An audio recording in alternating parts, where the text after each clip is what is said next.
The Coonhound Collective podcast is brought to you by CZ Welding and Custom Dog Boxes. Dog boxes built by hunters, for hunters. Check these guys out today. This is your host, Jason Snellgrove, and I will be your guide as we journey down the road to pleasure hunt or hitting the long trail to those great cob hunts. This is the Coonhound Collective podcast.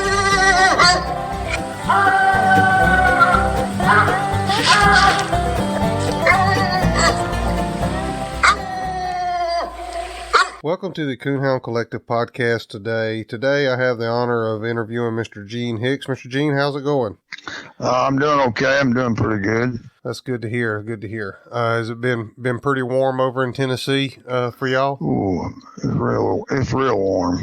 Yeah, we've kind of went through the same thing here. I don't know that Gene Hicks needs much of an introduction. If you've been around black and tan dogs for any time at all, your name is kind of synonymous with black and tans. But for somebody that may not know, why don't you just go ahead and kind of tell us about yourself, where you're from, and things like that.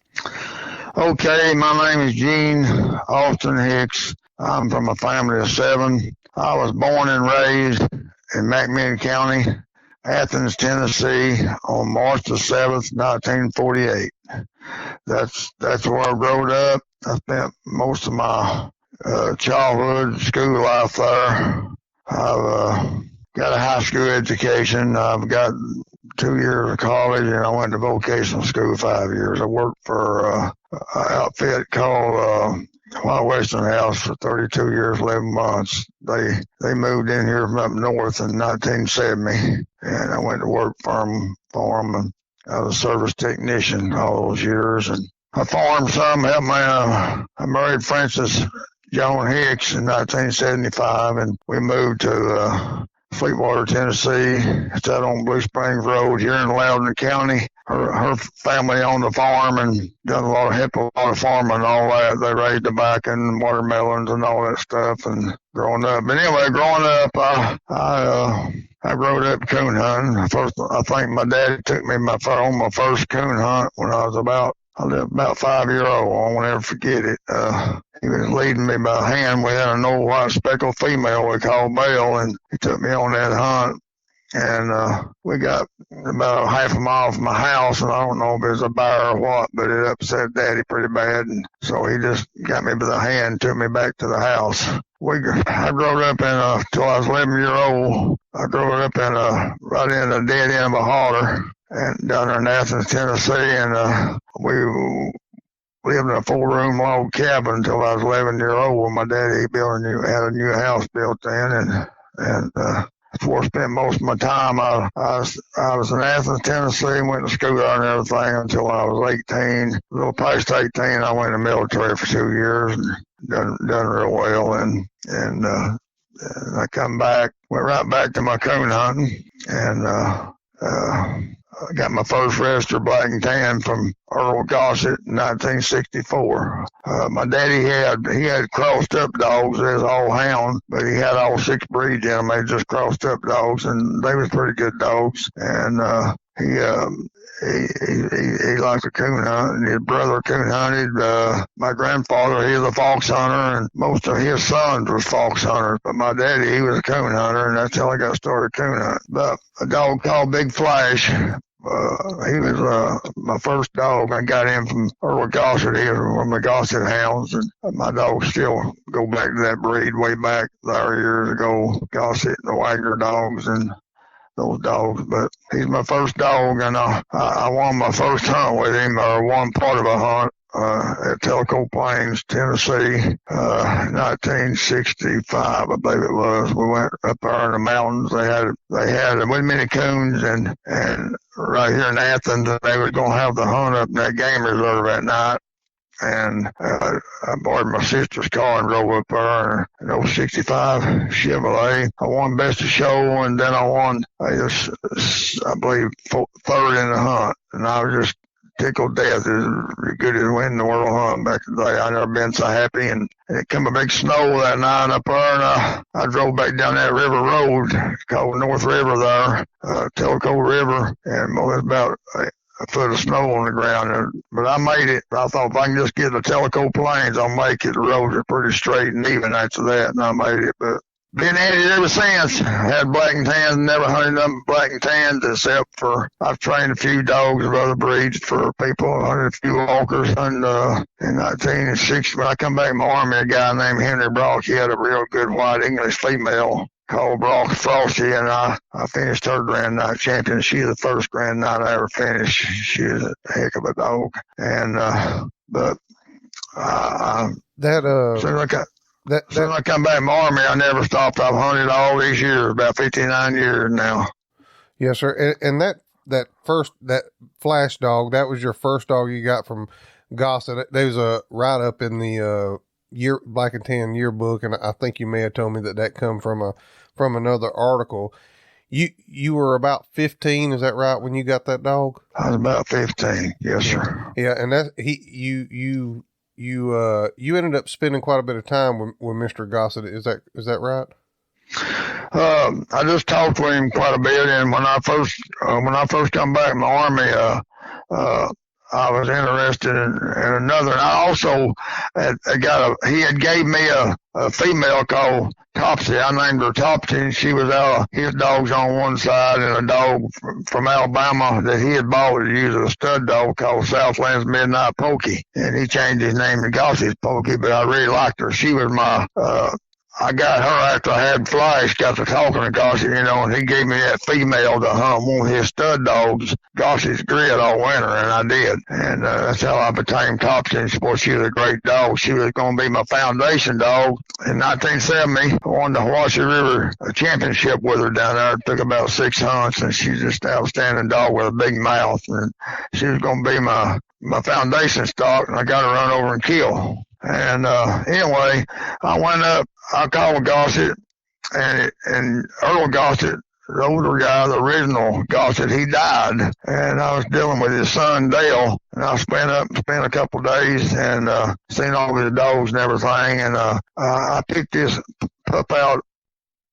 I bought me another pup from him, and I called him Thunder Mountain Mark. That was my first kennel name dog of Thunder Mountain. And Mark, he was out with a dog that was Gossett bred. He was called Night Champion Vanderbilt's King Mark, another dog that Gossett had bought to use as a stud dog. And I'll never forget him. I was thinking about him the other night. He was about the finest looking dog I've ever looked at. Boy, he was a nice dog. Anyway, I picked him out of 66 pups, this Mark dog.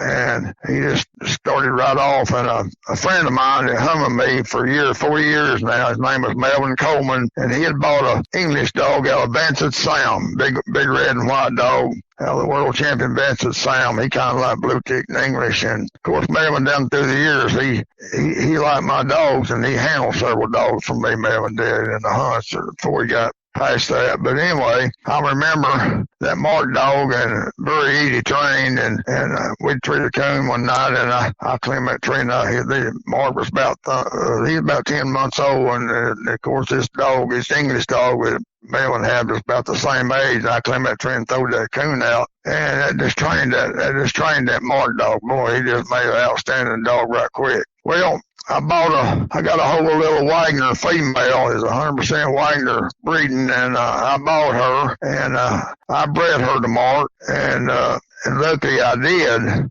because I got the Topsy female run over and killed right after I won, about 2 months after I won the Hawaii River Championship, and they had a big arc on a big picture of her, and a Daily Posted thing, and that was the local newspaper down there, and boy, I still got that picture of her, but I got to run over and kill. Well, the Mark dog was just doing outstanding. I was just doing in love with him, but I bred that Dawson's Queen to Mark, and that's what produced Thunder Mountain Mango, and lucky that I made that cross, because then I got the Mark dog run over and kill. So I was left from scratch again. I started from scratch again with the Mark dog, and with the Mango dog, and that come right on up from then, always been a hard hunter. Used to hunt every night for years. So how I've done it. At my age now, I'm 74, but I did it. I've never hunted nothing but coon. I've never deer hunted. I squirrel and rabbit hunted a lot when I was growing up. I loved that, but my only interest is coon hunting. I never killed a deer in my life. All these guys around here, they live the deer hunt. My grandsons, my sons, they love deer hunt, but I never done them but coon hunt. And I believe that's what a man's got to do if he's going to any kind of hunting. You only do one thing, you really do it right. Yes, sir. So I don't know that I'm actually going to back up any, but I know me and you've talked on the phone a few times, and I asked you this, and just to clear it up for everybody, the Thunder Mountain, the Albert, and the High River, those are all one and the same dogs. That's correct. That's all the one and the same. They're all Thunder Mountain Albert bred dogs. All of them. They all had the same bloodline all these years. I've crossed other strains of dogs into them, but I've come right back in those dogs. I'm the dogs I've had all these years. And they've done real well for me. So in your breeding program, when you're breeding, are you line breeding these dogs to keep all that in? And when you outcross, yes, are you just looking for certain traits? Dog, if I find an outstanding outcross, I'll cross them into my dogs, and I'll go right back into my original stock. And it's worked real well for me. Yes, my dogs got a lot of line breeding. Okay.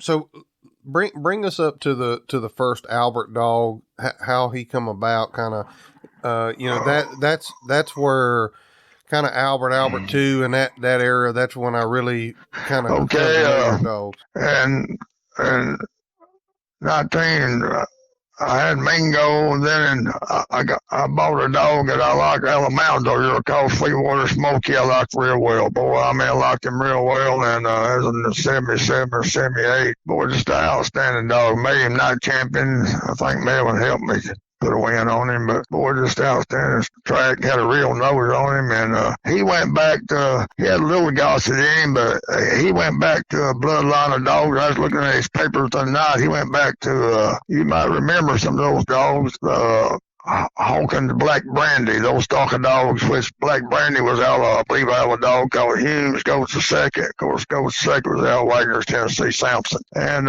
anyway, I got that. I got that, I had Mango, but I got that Sweetwater Smoky dog. He just laid down and died. That was the introduction of Parvo. And at that time, and that's when it first hit, nobody knew what it was. And I lost him and a couple females and about 19 puppies at that time.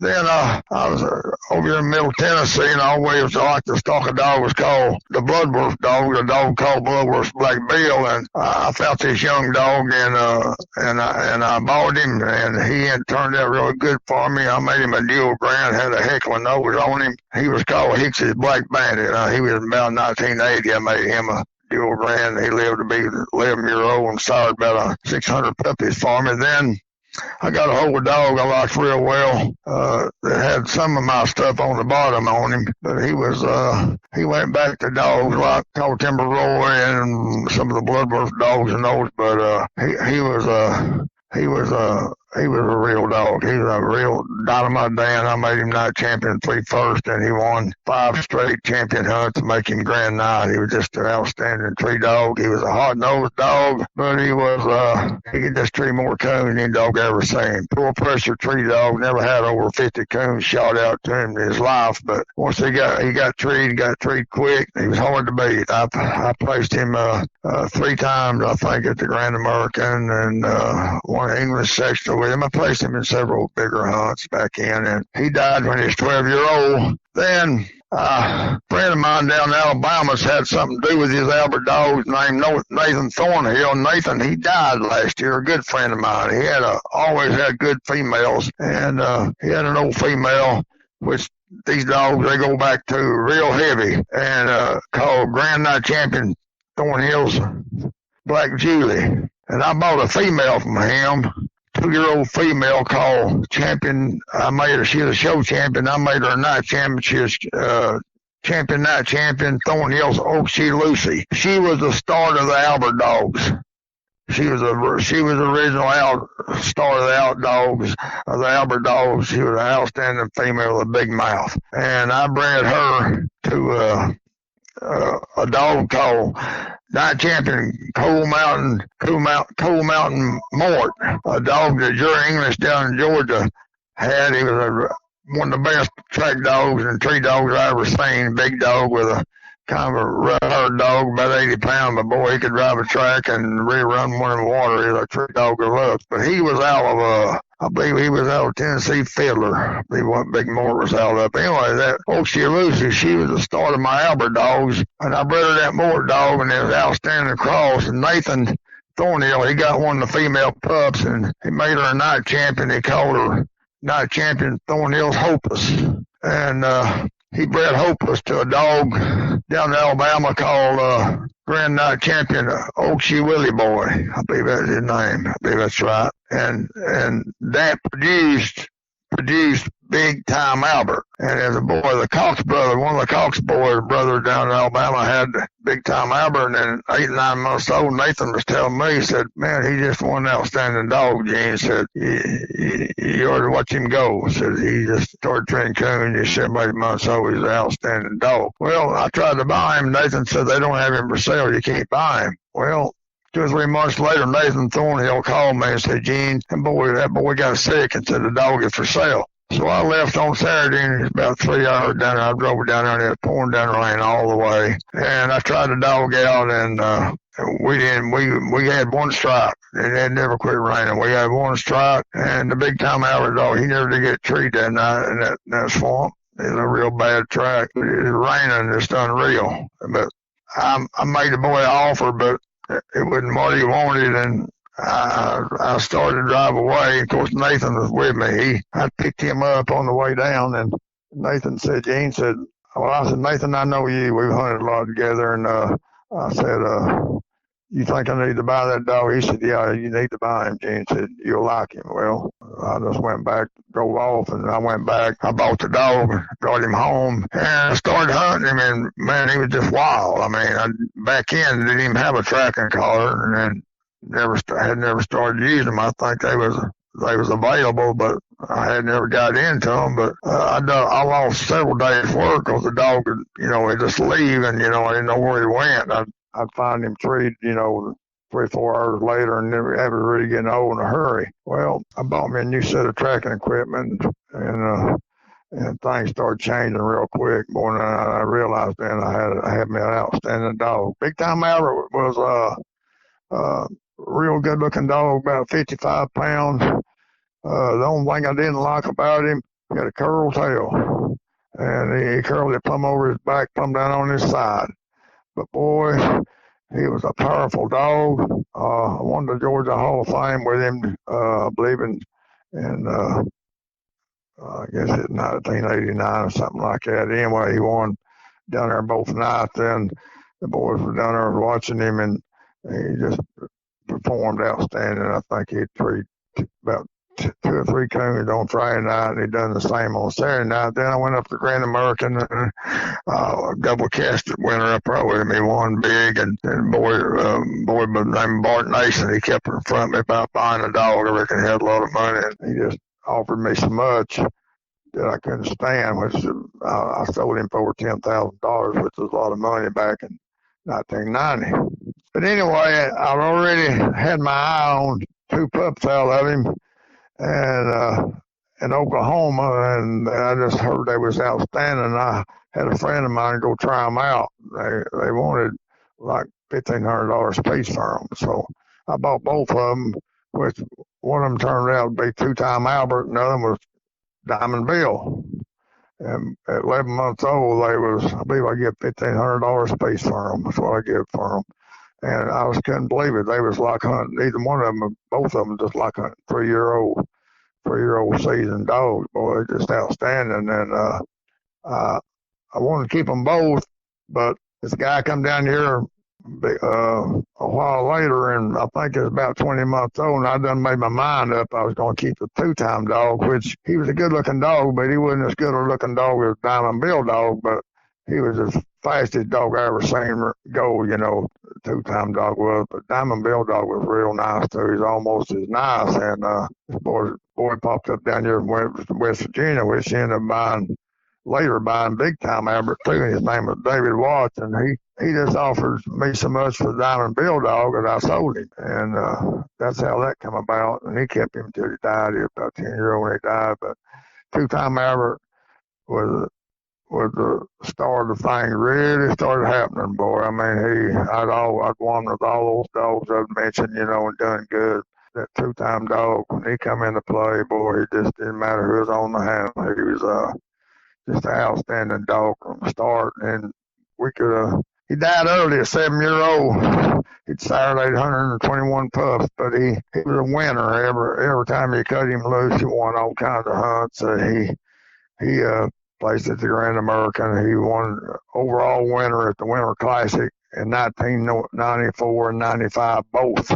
And I believe he's the only dog to do that still to date, if I'm correct. He's the only dog that's ever won the Winter Classic twice, and he scored 750 the first year. Mitch Logan done the handling both years. He knows the dog, and he was from Georgia, but he moved to Tennessee. Mitch, he handled him all the time. And in the second year in '95, he scored 1,000 with him down there and won it. Wasn't even nothing close to him in the cast. Of course, he went on. He won. I won the Georgia Hall of Fame with him that same year in '94, the first year. Have a Winter Classic in January, and the Georgia Hall of Fame was March, and he went right down there and Mitch did one it with him in '94. Georgia Hall of Fame, I believe he scored 875 on Friday night, won it 675 on Saturday night. But we went on, several people handled two-time Albert. I handled him, Mitch handled him, a guy named Alan Roberts handled him. A boy named Randy Cole, he handled him, and he won two-time. He won the Winter Classic twice. He won the Georgia Hall of Fame. He won the Georgia State. He won the Mississippi State, Alabama State, and won the Grand National Blue Ticker Union. I think he was second at Red Bone Days, and he placed at Black and Tan Days. I think Mitch placed him up there twice, and the win national. That was all national wins, and they just never did end. And he's just an outstanding dog. And once he come into play in 1994 and won the Winter Classic, then turned right around and won Georgia Hall of Fame, the females started coming in. From 94 to about 96, we bred about 180 females. That's quite a bit. And I've actually got an article pulled up here. And in 1994, as honestly, 93, 94, 95, if it was a major event, he was either winning it or was in the top two. He was also in 94, Purina Outstanding Night Hunt Coonhound of the Year, second overall. The only reason I didn't win it, the whole thing, cause. Hey guys, this is Jason over at the Coonhound Collective podcast. Is your dog box starting to get wore? Maybe it's starting to get a little cracked like mine is. Maybe you've just been thinking about it's time to upgrade to a new box, but you've asked your buddies and you're just not real sure what direction to go in. Well, let me help you out here. Go check my friends out at CZ Welding and Fabrication, Custom Dog Boxes and Aluminum Products on Facebook. You can check out all their custom work they do there and their designs that they do. If you don't see something that you don't exactly like there, reach out to Nathan at 540-810-5439, 540-810-5439, or send him a message through the Facebook page. I bet he can fix you up. Don't wait till fall to get that new dog box. Go ahead, get that dog box now. Get you something looking good in the back of your truck that you can be proud of and that you can haul your dog around in comfort. Check my friends out at CZ Welding and Fabrication. You won't go wrong. Dog boxes built by hunters, for hunters. Get yours today. CZ Welding and Fabrication. That Purina hunt, you gotta have a lot of money and you gotta have a lot of time. And those boys were all trying to hammer us, trying to go as much as we could. But after about 6 months of it, I said, this no way. The one Purina hunt being up north one weekend, out in Iowa the next, and south in Mississippi the next, and it's just almost impossible to make those hunts. So I just quit, and we ended up finishing second overall though. Yeah. And well, the just the wins that I'm looking at here, and I don't think they're all on here. This is an older ad that I'm looking at, and I mean it's just impressive what that dog did in the short 3 or 4 years there, of all the stuff he won. Qualified for the PKC World, placed in the safe Jude hunt, qualified for the UKC World, qualified again for the PKC World, of course the Winter Classic 2 years in a row, Farina, North Carolina, RQE, Georgia Hall of Fame, and he actually won that also in '92. Is that right? 92. Yeah, I think so. Georgia Hall of Fame champion, night champion winner, scored 575 plus. That was in, I believe it was 94. Okay. Yeah. He won the Georgia Hall of Fame in 94, after he won the Winter Classic in 94. I believe that hunt was in March, and like I said, he scored 875 on Friday night, 675 on Saturday night. He won it overall. But now, Big Time Albert, I had placed him in 1990 down there one, and he was the high scoring black and tan at the Winter Classic that year. He was a star. He's the first one that won at the Winter Classic. So with two-time Albert, obviously his win record speaks for itself. But what made him different over the other hounds to be so successful? He's such a dominant dog. I never seen one. You didn't have to worry about him. Every time you cut him loose, he was going to go hunting. He didn't mess around and go hunting. I remember I handled him I won the Grand Night at the Alabama State, I believe in '94. And man, I remember that. I bred a female that evening. I was a little uneasy about that for a guy. I bred a female down there, but as soon as I cut him loose, boy, we just slammed in there and just slammed the coon. Shut the rest of the dogs out on it. We dropped him again, and he done the same thing to him. Then he got far away, got deep, and got treed, and I treed him, but these boys' dogs, they wouldn't do no good, and they ended up pulling them out, and we drove around there to him, and he went so far, but that was his game, you know. He was extremely fast. I never seen a dog of any color, anywhere, any breed. Two-time Albert. Now he had a big ball mouth on a cold track, but on a running track, he was chop mouth all the way, every breath, just as fast as he can bark, give a lot of mouth, and he's extremely fast, you know. And a coon run it all, two-time Albert would be out running the rest of them. Just is unbelievable. That dog just couldn't stay with him. He just run out from under them, and he just had that knack, and he just unbelievable. He was wasn't the best layup dog I ever seen, but he was a good layup dog. But boy, he didn't do no cheating. He done everything straight up and wide open. His first strike dog, every breath track dog, and he when he come treed, he had a big old OK, easy call, and he went into hard ringing chop, extremely loud. People that if he'd never won a hunt, people that hunting with him may want to come and breed to him because of his style and what he had. You know, and no matter how hard it was, and he's one thing I say, he put something in all these dogs that's still here, and it don't matter how hot it is. These dogs, they hunt any time of year, you know. They're just that way. They're bred that way. The heat don't bother them. And two-time Albert was an unbelievable tree dog. He was 125 to 135 bark minute tree dog on every tree. Boy, he won a lot, but boy, his style, boy, just to see that sort of run and tree a coon, and people couldn't deny him, and they went with him. Boy, they just shake their head. You know, he's something special. He was a special dog, extremely fast. When he was young, he started training coon. He was 7 or 8 months old, and I bought them both out of Oklahoma. Him and Diamond Bill both dogs. They was already training coon by themselves, and the only trash he run gray fox a time or two. Other than that, never did run deer. Never did run any kind of junk or anything. He just come here a coon dog. That's all there was to it. Yeah. So you alluded there to what he put into your breeding program. Let's talk about some of the puppies that you've had out of him that you've been successful with out of two-time. Well, start with 3-time Albert, just right behind him, boy. Just outstanding dog. Finished him dual grand at 20 months old, and he was the one this year that was just outstanding. Another dog was I'm trying to think. I go a little blank sometimes. You have to forgive me, but 3-time had a litter mate called Flippo's Mr. Big Shot. Jerry Flippo owned him, and in 2003 he won the Winter Classic. He was a litter mate the 3-time. He was an outstanding dog. And I'm trying to think the other one's name. It was Albert Flash Change was the other one. They was I believe there's 3 males and 1 female in that litter. And 3-time Albert was just an outstanding dog. Good looking dog as you'll ever look at. And he just outstanding dog too. He was a totally different type dog. And 2-time Albert, he was a good strike dog, good track dog. Most accurate dog I've ever seen. 3-time Albert was the most accurate dog I've ever seen.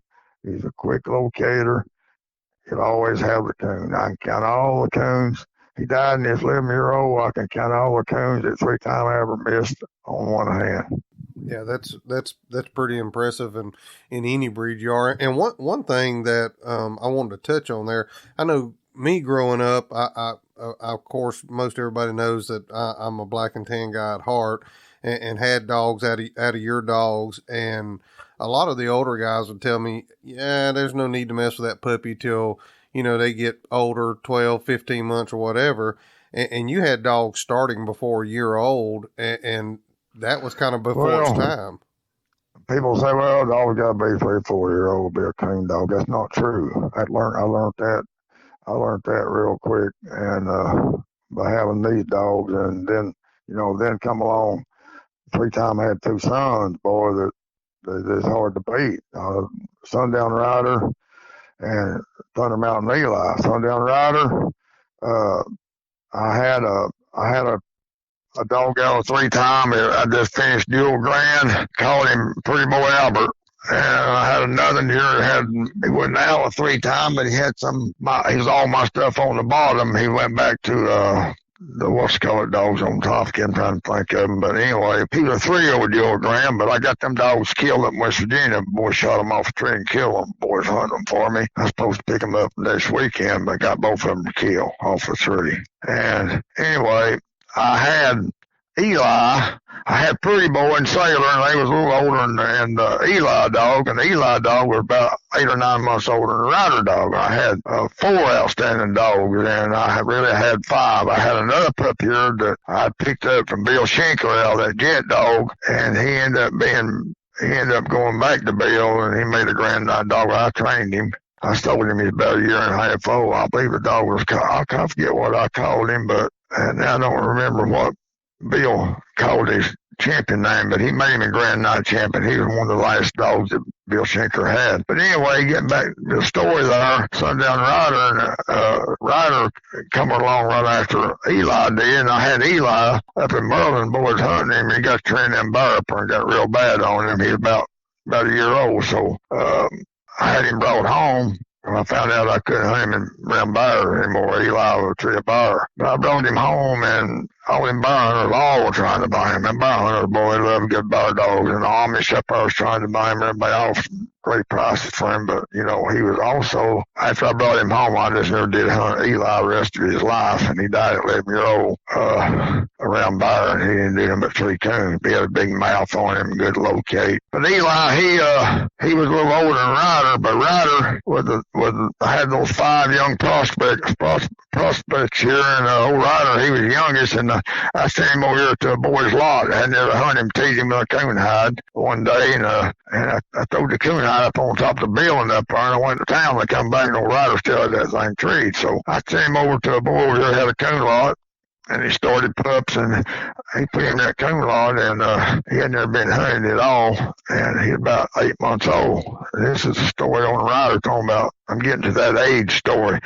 And Ryder, he was about 8 months old, and I kept him over 1 month, and that boy called me and told me, he said, boy, you been hunting this pup? I said, no, he's never been a hunt. He said, man, he trained his coons, and said, I have to go get him, bring him to the house, and said he goes right back, and said he was just doing real good. But I brought him home at 9 months old, started hunting Ryder, and he was like hunting a 2-year-old good hound, boy. I mean, it's unbelievable. So sent him up to West Massey and Maryland, and West at 11 months old put 3 first place wins on him. and made him night champion. And he brought him home a month or two later. That was November, and Ryder was made night champion 11 months old. Well, the Winter Classic was coming up in January, and Mitch, he was an Eli fan, and of course, Wes was handling Ryder, and Mitch, the Eli dog, he was no slouch. The Eli dog finished dual grand at 20 months old, and the Ryder dog finished dual grand at 16 months old. So them two sons are three-time anyway. They took him down to the Winter Classic, and Mitch had his heart set on winning that thing again because he'd won it twice, two-time. But Mitch, he won. He drawed a cast of dogs on Friday night, and he won a cast of 275. Then on Saturday night, Mitch scored 675 with Eli. He done real good. And old Ryder, Wes, he called me a raising a cane and a cussing on Friday night. He drawed out the wrong club. I said, well, ain't nothing you can do about it now, and just maybe do better tomorrow night. But then on Saturday night, Ryder got a good draw, and I think a couple of dogs ended up scratching out. I think Ryder finished the cast by himself, but Ryder scored 11.25, and he was about 14 months old when he won the Winter Classic 2005. And he went on, Ryder, that same year, won National Grand Night Champion at Autumn Oaks with 875. National Grand Night Champion, breed champion, black and tan. Eli dog, and also Ryder in 2007, he won first place at Grand Night Champion at Black and Tan Day, 925. But the Eli dog was a big winner too. He's high scoring breed winner at the Grand American in 2005 and 2006. They placed in several other hunts, but both of them just outstanding dogs, and people around there was talking about them, had two of them at the same time. I remember my brother saying, hey, Gene knows which one of them dogs. I would never tell nobody which one is the best because neither one of them was better than the other. But I kept saying, I know Gene knows which one the best, but they was a pair of dogs, different style dogs, but they could dominate everything else they drawed, but they couldn't dominate each other every night. One would better one night, and next night the other was better. That's just how powerful they was. I just looked on them. And powerful dogs, set of dogs. Those pair of dogs right there, I just enjoyed hunting them much as I've ever owned. And I owned a whole host of them. Yeah, I would say so. And the dogs that you've owned and the dogs that they've won and the events they've won speak for themselves for sure. So after Eli and Ryder, what was your next dogs there after you moved on from them? Never did get what I wanted out of Eli. And I had two dogs out of him, Sundown Sassy and her littermate brother, 6-time Albert. I believe I'm not getting ahead of myself. Sassy made her night champion and sent her up at Wes's, and she had her for a couple of months, and she come back sick. She had 4 wins. She had her and 6-time Albert had both won. 6-time won the Tennessee State hunt here around, they call it the Massville hunt, they call it the Tennessee State hunt. I started campaigning Sassy first, and she was the better of the two. She was top dog, just like Ryder. She'd follow tree just anytime, anywhere, and have a coon just outstanding. I made her night champion 3 first, and she was a grand show champion too, and they had 4 wins toward grand night champion, and she laid down and died when I brought her back. That broke my heart, boy. I just offered all kind of figures for her. She was 3-year-old, had not been bred or anything. She laid down and died. And I started campaigning 6-time, and 6-time was an entirely different dog than anything I've ever had. Extremely cold nose. She had a nose like Eli, a real cold nose, and wasn't what I call the most impressive competition hound, but he was. But he had an extremely good nose. He could treat any kind of coon any time, and he ended up being a grand night champion dog. He died 3-4. He was an outstanding dog too, and he died at 10 years old down in Louisiana, down there at my buddy's house. And both them dogs was outstanding dogs, and they just the best two out of Ryder. Like I said, never did get exactly what I wanted. I had some good dogs out of Eli, but didn't get what. And I had several other dogs out of 3 Time. They don't come to mind right now, but I've had several, like the Pretty Boy dog. He was just outstanding. Two Pretty Boy dog. I got shot off a tree at Merlin. He was, in my opinion, he was the best of the 3. He was a 2-year-old dual grand, and boy, he's a looker. And I got him shot and killed, and of course got the Sailor dog killed too, and both of them dual grand dogs. And that's a big blow to me. Boy, it really set me back. And them dogs like that, they're hard to get over. And that happens. You got great plans for them, and you got them both killed, and then Ryder and Eli come in. They were just a set of power dogs to be proud of. Just great dogs. I believe both them dogs. They died in 2011, something like that. They both lived about 11-year-old. 3 Time dog lived to his about 11-year-old. So I'm looking at an ad here, a stud ad, and the ad is actually on 6 Gun Albert, but it's at the time this ad come out, you had 6 Gun Albert as a stud dog, 2 Time Albert, 6 Time Albert, and Thunder Mountain AJ. AJ, I forgot about AJ. AJ was out of a 6 Time Albert. Yeah, so that's a full-time job with that many stud dogs. I had just 3 or 4 years ago. I had 5 here. Of course, I'd made a cross in 2012. Of course, 2 Time died in '97, but I had some semen on him, and one time I used the semen, and I had 7 pups, and I had that cross. It produced 2 Time Albert 2, which he died about 3 or 4 months ago. He was a dual grand champion dog. He was past year old, and had a sister, Night Champion Star, and she died about 5 months ago. She was also down in Louisiana. Queen female that I had, she died about, I believe, in April 2 years ago. I believe Queen died. And them dogs was all litter mates out 2 Time semen pups, and there was 7 of them.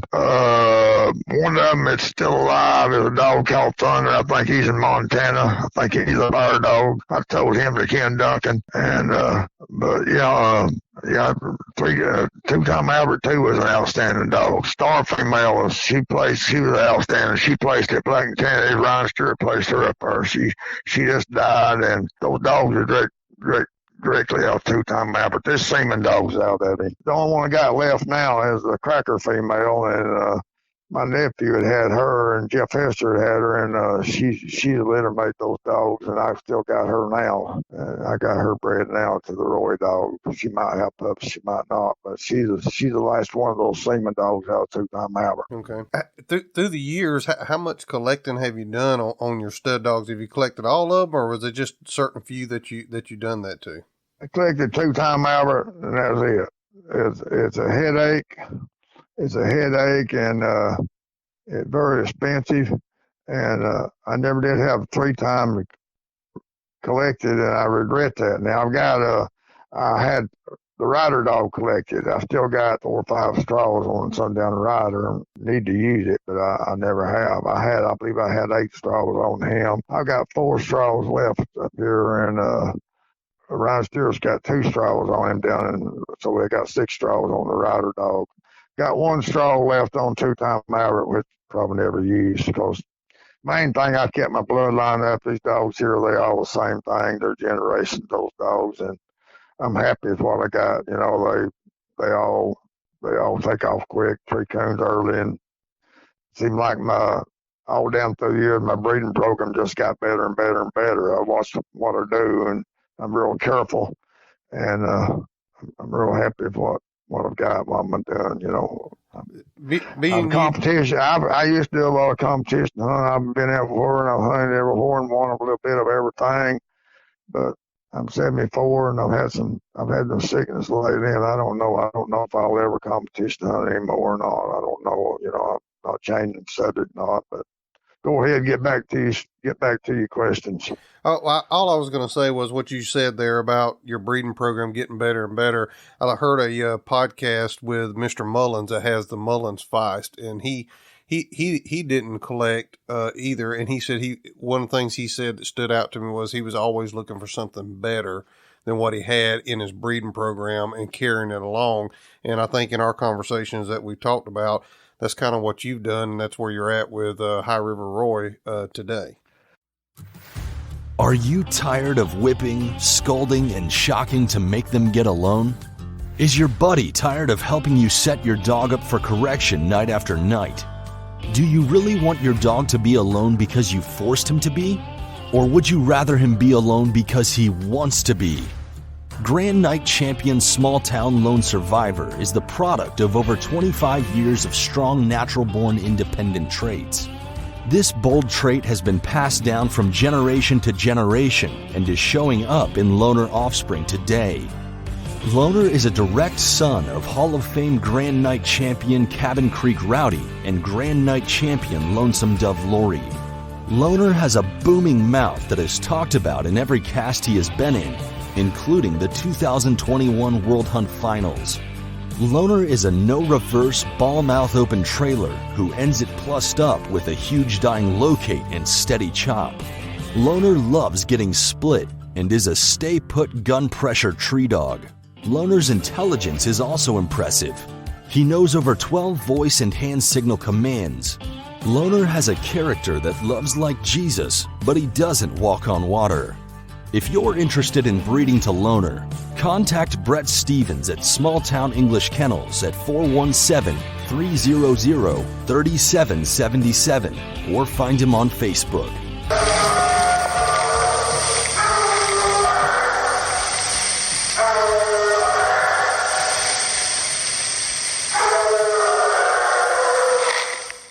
If you're interested in running a stud ad for your dog here on the Coonhound Collective podcast, reach out to us at thecoonhoundcollective@gmail.com. Send us a message through Facebook or Instagram, and we'll be glad to get with you to get you an ad built and get you pricing on all of our ads. Well, getting back to the semen deal, it's very expensive.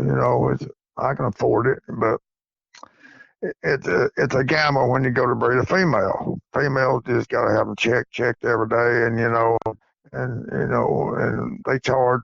When you make the breeding, when you go to breed one, it's $800 to $1,000. That's just the whole story. That's what it costs. And to get it done, if you get pups, fine. If you don't get it, that's the way it is. And like I said, I don't have to use semen because I've got it right here, same thing, and I've always kept a lot of Grand Night dogs, and the AJ dog. Now he was out of 6-time Albert, and he was out of old Jill female. The old Jill female I had, she was also the mother of my 2-time Albert 2 dog, and she died about 3-year-old. She had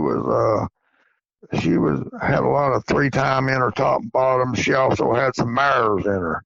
And she's just an outstanding female for me, and it's hard to beat. She produced. She's the mama of AJ. She is the mama of my Albert 2 dog and my Queen and Star females and those dogs. Don't want to leave her out. She is an outstanding female. It seems like to me, I've had a lot of outstanding females down to. There's always been a male dog man, but I've had some outstanding females too. Yeah, and I got some good ones right now, but go ahead. I was just going to say, it seems to me that in these litters of puppies that you've bred with the select breeding that you've done and picking out, that you've had a pretty high percentage of success rate on pups that turn out of the litters. I never get nothing but good reports on my puppies anymore, and I sell. Believe it or not, I've never bear hunted, but I sell to as many puppies the bear hunters I do coon hunters, and I used to try to keep up with the competition game and stay in the circle as far as the champions list. But like I said, I've championed a lot of dogs myself, and I tell you, it's a hard game. It's a long, hard road. I've had a whole host of Grand Night Champion dogs, and I think the last time I counted, I think it's 24 or something like that. Just Grand Night Champion dogs, not counting all the Night Champions, Show Champions, Grand Show Champions that I made down through the years. But it ain't no easy road, and it's a pretty good road just a Grand Night Champion one dog. And I've had a host of them, but Thinking about it, they stay behind my fence up here. They can't be made up. They gotta be powerful. I'm a man that never did love to get beat. That's what I've been all my life. And I expect no, I won't. I can't handle it if they know what they ought to be. They can't stay up here. I demand the best. And when I go to a hunt still, they find out the dog Gene Hicks, they start getting a little nervous then, because when I take a dog to a hunt, it's a dog get a win. I ain't gonna hunt. I ain't taking no counterfeit out there. I've won a lot of hunts in my lifetime. I've been at it a long, long time. Won a lot of hunts. A lot of hunts. Yes, sir. Do you, from the time that you started, excluding electronics as far as tracking system, shock system, do you see any change in the dogs and what was coon hunting then and what coon hunting is now today? Pardon me now, I didn't get all of that. Repeat that. From the time that you started coon hunting years ago up to today, excluding the electronics part of it. Of course, electronics has changed since we started. But do you think the dogs have gotten better over the years that you've had them? Are the dogs better today that you had them when you started? Yes, they're better. Okay. They're better. But, I missed something a while ago. I don't, I sell puppies to hunters, any kind of hunters, cat hunters, bear hunters. I got a guy right now out in Alaska wanting cat dogs, and I said, well, they'll make bobcat dogs if that's what you want, bear dogs, whatever, But I breed for coon. That's all I've ever done was coon hunt. But my dogs do good on bear and cat and all that stuff. But I was getting back, I don't, just try to, keep up, with the champion list and have them in the, this and that. But now, I just sell the pups, and I don't get no. Anybody comes here nowadays, I just sold a litter of 10 pups here last week, and everybody here that come here to get those puppies just like the way they look, what they seen, and all my dogs, they just said they never seen anything like it, and yeah, my dogs, any kind of coon and big game, they perform. And my dogs got a lot of hunt, a lot of drive, a lot of speed, and the number one ingredient I breed for is brains. And I've got it, and I'm real happy with what I've got. I know I'm on my last leg. I'm on a downward stroll, but I'm gonna keep going as long as I can. Yeah. Well, we've been at it close to an hour, but before we close it out, I do want to mention, or you talk about High River Roy. I know he's the dog you have now. He's a good-looking dog, and kind of tell us a little bit about him, where he come from. He is 6 generations of my dogs, and his mother,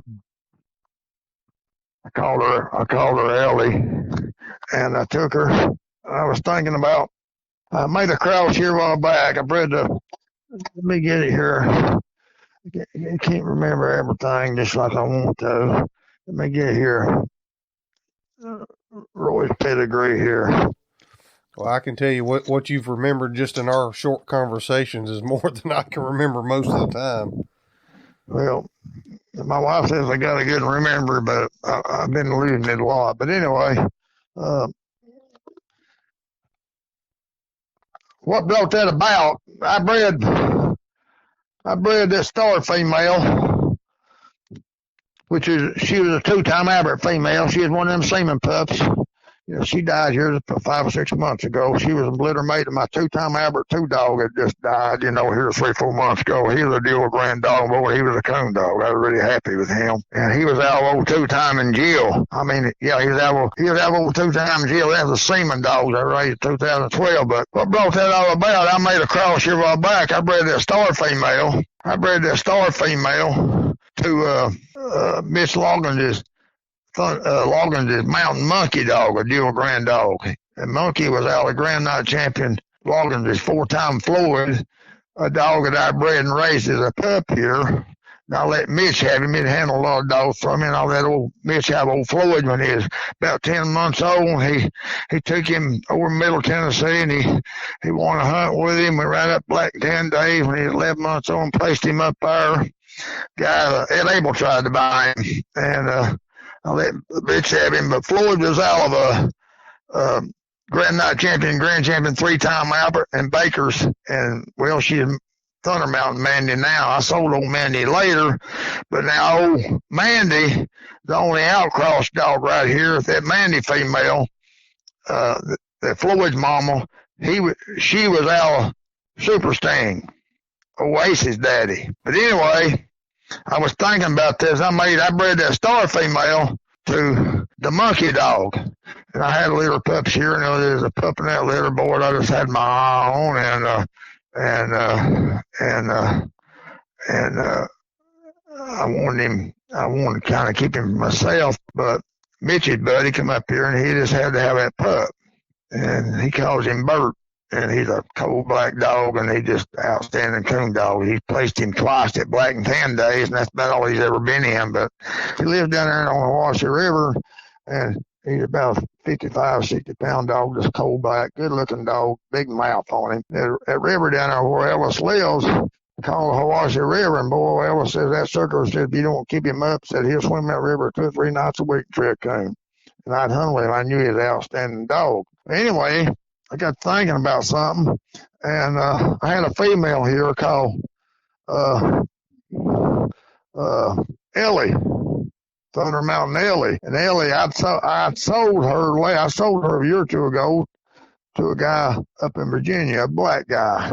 And Ellie was out of Grand champion Hicks' Thunder Mountain Eli, and my Thunder Mountain Mini female. Well, old Minnie was out of Grand Night champion Sundown Rider, and my Diamond Jill female.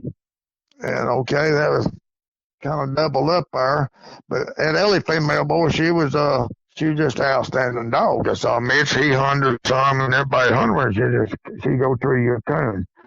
And I decided to breed Ellie with that bird dog. I bred and raised as a pup that Ellis has got now. So I went down and I made that cross, and there's 5 of them puppies, and that is where however Roy came from. That's what he's out of, and he got all my dogs here, top and bottom, 3-time Average, 2-time Big Time. Mitch's best dogs, old Floyd and old Monkey, and those dogs all. Grand Night dogs come from here. And you got all them dogs double up our 6 generations, top and bottom. And that's Roy's 6 generation, 5 generation pedigree here I'm looking at. But he's all my stuff, and really proud of him. Him and his sister Rena, Rebel Rena, I call her. I kept him and her, and there was 5 of them, and Ellis got a male, and he's a good dog. And I sold a male to a boy in South Mississippi. He's a good dog. Another female, there's 3 males, 2 females, and she's over on the coast of North Carolina. Tried to buy her back, I won't sell her. But anyway, I got Roy and Rena here, and it's just been big things that's happening. They started I think I showed them a coon or 2. Then at 9 months old, they treated their first coon, and they ain't never looked back. Both of them was just outstanding pair of dogs I've ever hunted. I wouldn't trade them for any that I've ever had down the years. I've not campaigned them other than show them. The local shows made them both grand show champion. Both of them are just outstanding dogs. Roy dog is a highly intelligent dog, extremely good looking dog. He's all the dogs I've ever had, I've had a lot of good-looking dogs. He's in the same class as a Thunder Mountain Mingo dog. I mean, that's saying a lot. Roy dog is one of the best-looking black dogs ever walked. I've looked at all of them in my lifetime. I've judged the World Show, UKC World Show 3 times. I've judged the Winter Classic twice. I've judged all the state shows. I've been a bench show judge since 1970, and been a master hound since they first opened that up to. Anyway, I know dogs and what they're supposed to look like, and this Roy dog is just an outstanding looking dog. But he's highly intelligent. Boy, he goes hunting, and just soon as you unsnap him by himself or the other dogs, make no difference. He got a big rolling ball and chop mouth on track, and comes on the tree with a big rolling, kind of a big, I don't know, it's kind of a big rough ball, then he goes into hard ring and chop. And she's the same way. She's chop mouth all the way, but she's outstanding. She's probably as good, not better than Roy. But both of them just outstanding dogs. Both of them outstanding water dogs. I went hunting here on one night last week. I've been sick here a while back. I had a stent put in and had some other issues. And I backed up on my hunt the last couple of months. I've started again. I went last week and it's been extremely hard, you know. I loaded up 4 dogs with myself. I loaded over 6 gun average. We forgot about him. We ain't talked about him. And 06 gun, I loaded him and Roy and Rena up, and a pup out of 6 gun average I call Mr. Albert. He's a pup 9 months old. Well, my 6 gun Albert dog and my old cracker female. 06 gun Albert now, he won his first hunt. He's 11 months old. He won 3 first, make night champion.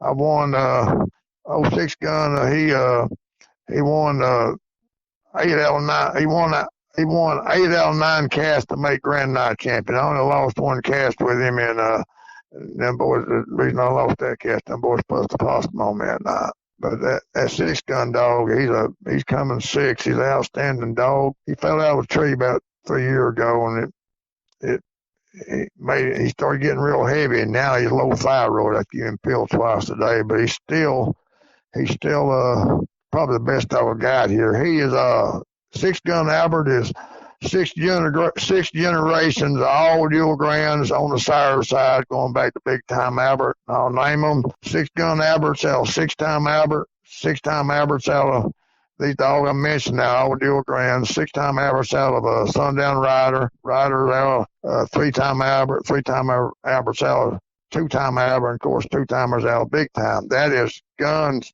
sire side.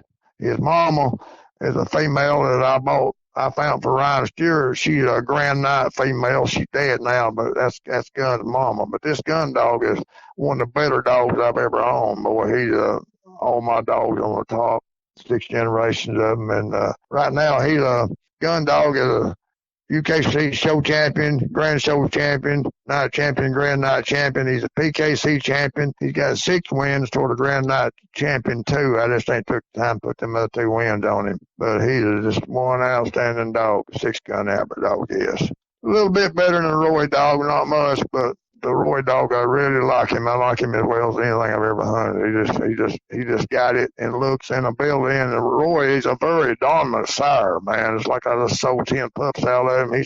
He sires a whole litter of puppies just like himself in the color and type. And he puts that big mouth on them. I just sold here. I got sick here a while back. I had 2 young dogs, about 11 months old out of Roy that I raised. I had 2 males and a female. Still got the female, but I sold one of the males up to up Minnesota, and I sold the other one out to Ken Duncan out in Utah. Scott Black and Tans. He's been getting dogs from me since 1975.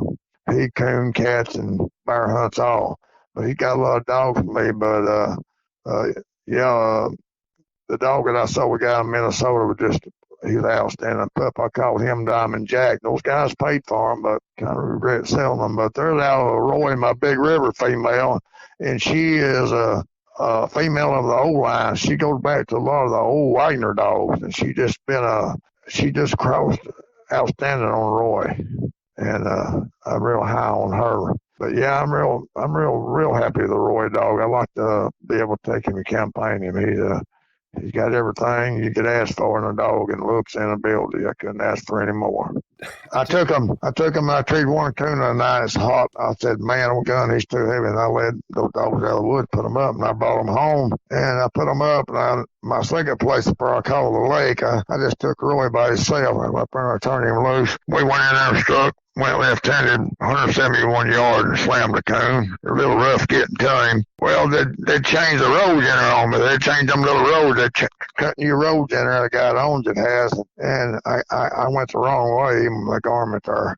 Got about a half mile the wrong way, and Roy struck and treated another coon. And when I had that, and I got him rounded up, I mean, that's a good night around here. I done seen 3 coons, one in the first place and 2 here. Then I started back, and I Roy was the other way, and I'd come on toward the truck, and I got over close to where I got some feeders and corn feeders and stuff. Old Roy come through there and passed me and went over and fell a tree, and there's 6 coons up that tree, and old Sal about 5 little ones. I had a pretty good hunt. See 8 coons in one night around here. Usually 1 or 2 is all you'll do. Yeah, I would say that's a very good hunt. That sounds like us here. If we get 1 or 2, I'm tickled pink, and more than that, I'm just super excited. But I didn't mean to leave that 6-gun dog. Yeah, that 6-gun dog is as good a dog I've owned any of them. He's a top-notch dog. You know, the only, like I said, the only fault if he fell. He had never tried to climb, but he treated a coon about 2.5 years ago, and he fell into another tree, and he just got on that thing, walked up over where the coon was, and fell off about 65 foot. It about killed him. But he swelled up like that, and, I had him checked out and everything, but he's low thyroid, and I have to give him pill every day, but he's still an outstanding dog, boy. He's Albert all the way. He's big, good looking dog. He's a dual grand dog. He's a nice dog. Like I said, he's PKC champion. He's my main dog here right now besides Roy. Well, we've been at it a little over an hour, and we have covered decades of black and tan dogs there at your kennel. And I'm sure within all of that time frame, you've got a coon hunting story or 2 you can share with us, whether it be funny or serious or whatever. So if you don't mind, I always try to end the podcast with a good coon hunting story. If you got something you could share with us, that would be awesome. Oh, let me see.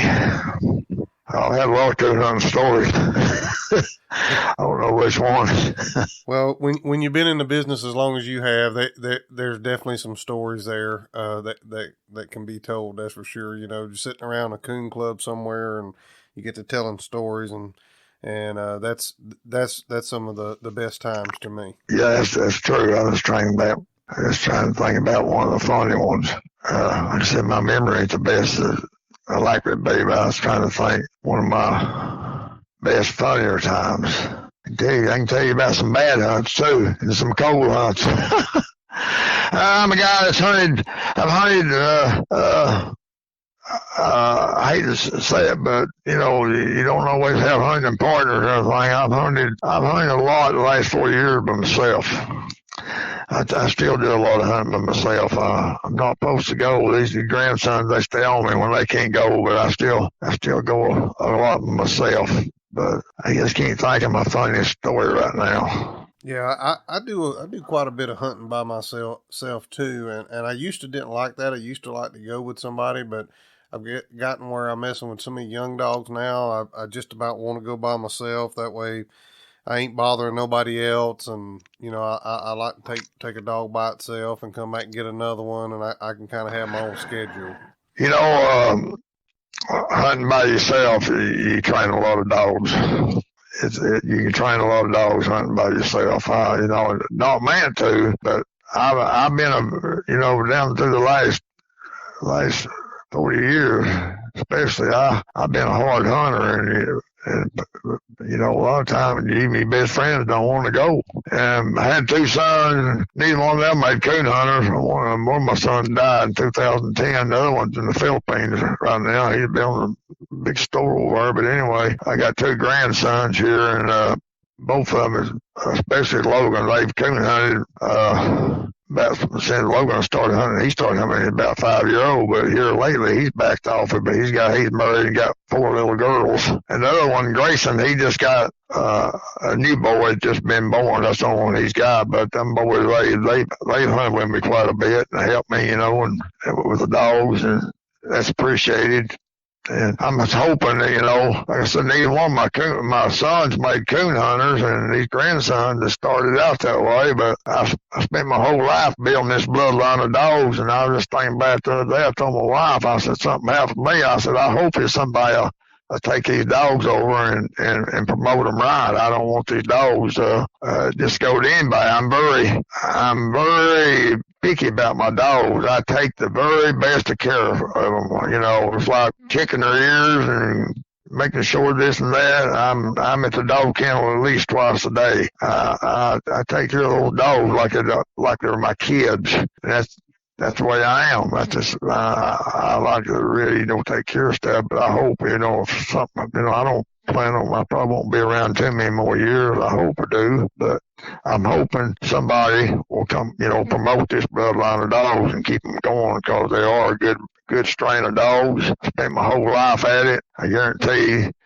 they'll stand with the best and show or hunt. Yes, sir. They'll do it. That's for sure. Maybe your grandson's there. I know life kind of sounds like it's caught up to him right now, but I'm sure if it's once it gets in you, it's hard to get away from it. I got out of coon hunting for a little while when I moved from Alabama to Missouri, but I tell you what, every fall when that first snap of cool weather would come along, and man, I'd get the itch like there was no other, wanting to be in the woods with a hound. And I finally was able to buy me a place where I could have a hound, and got a few here now, and I really enjoy it. And I hated that the years that I missed coon hunting. Oh yeah.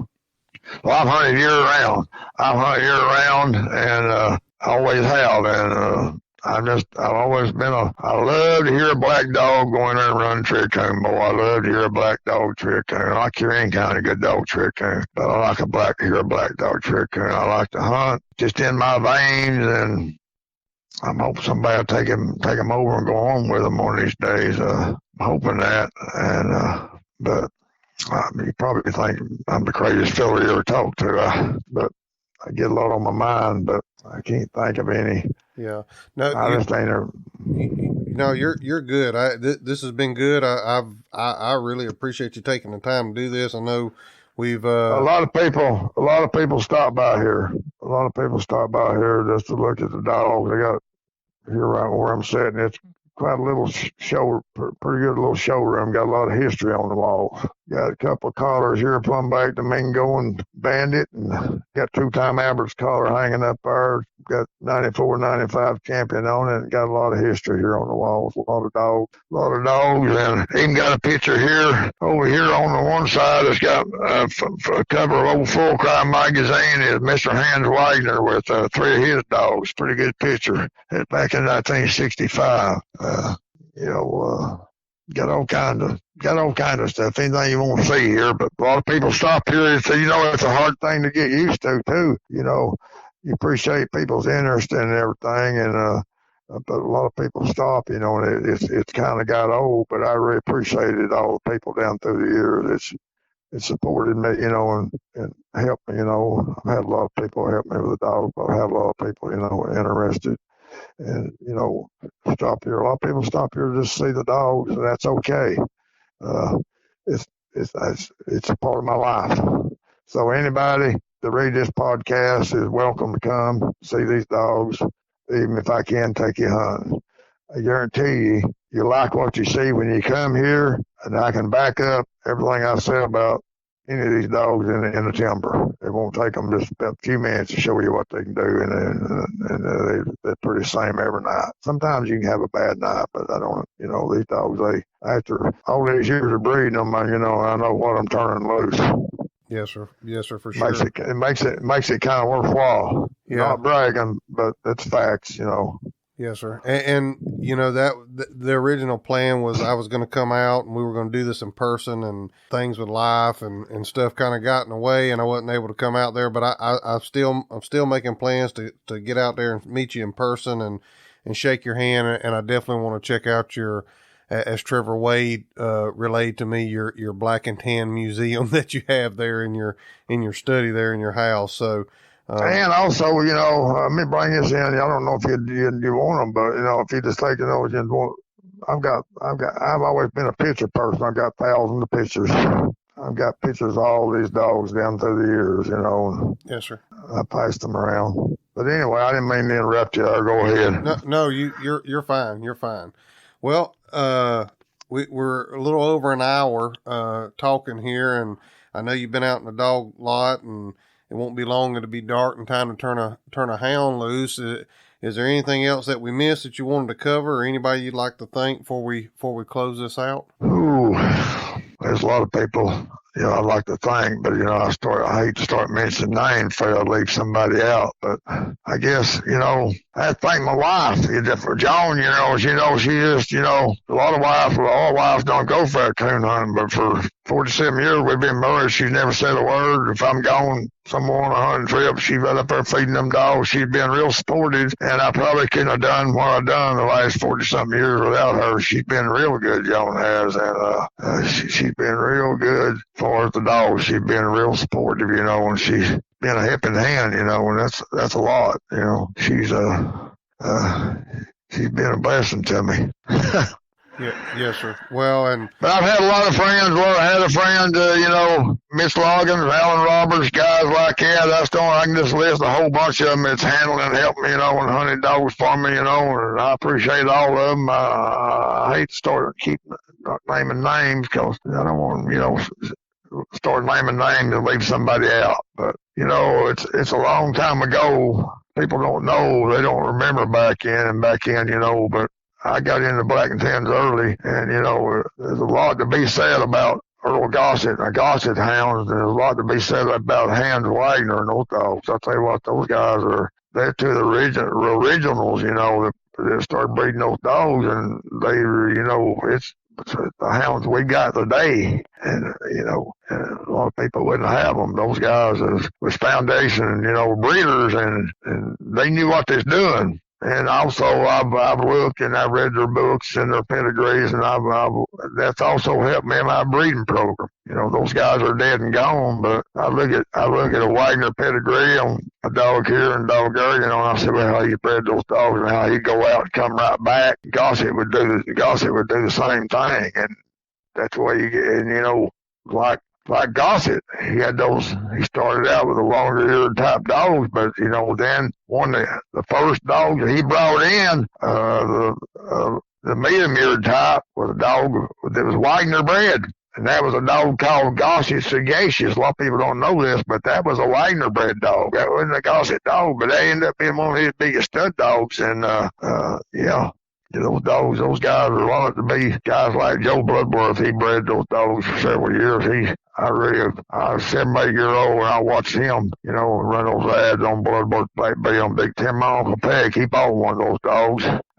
He couldn't get one out of Bill. He was like 26th on the waiting list back in 61, I guess. And he ended up with a pup out of Big Timber from a daughter of Black Bill, but called him Big John. He turned out to be a pretty fair dog, but he didn't turn out to be the dog that my Uncle Peg was looking like. Back in the early years in the 50s and 60s, those, like my daddy and those guys, they had those dogs crossed up, black and tan, blue tick, walker, everything in them, and they thought at the time those dogs was the best they was, and even, up in the early years in the 50s and 60s, from up in the 70s, they still have those grade casts. But, I know today, those crossed up dogs, they weren't as good as what we're hunting today. It don't matter if you're hunting walker, black dogs, or blue tick or what.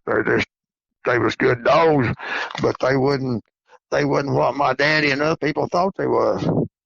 They 3 coons, but they wasn't the type kind of dogs I hunt today. I knew that, same way with other breeders, Well, and you hit on something there, Mr. Gossett, Mr. Wagner, Bloodworth, them, they were the foundation breeders, and, also Gene Hicks has done a lot for the black and tan breed, coming through the years, trying to take care and protect that bloodline and keep good dogs bred year after year. And whenever your name's mentioned, it's just synonymous, like I said at the beginning, with black and tan coonhound. So, the work that you've done to keep your bloodline going and only outcross when you needed to get what you needed, I think speaks a lot, and it shows in what your dogs have done and what they've won. Well, I like a good hound. That has been my first goal. I'm kind of guy, and I think everybody be that way. I never been satisfied.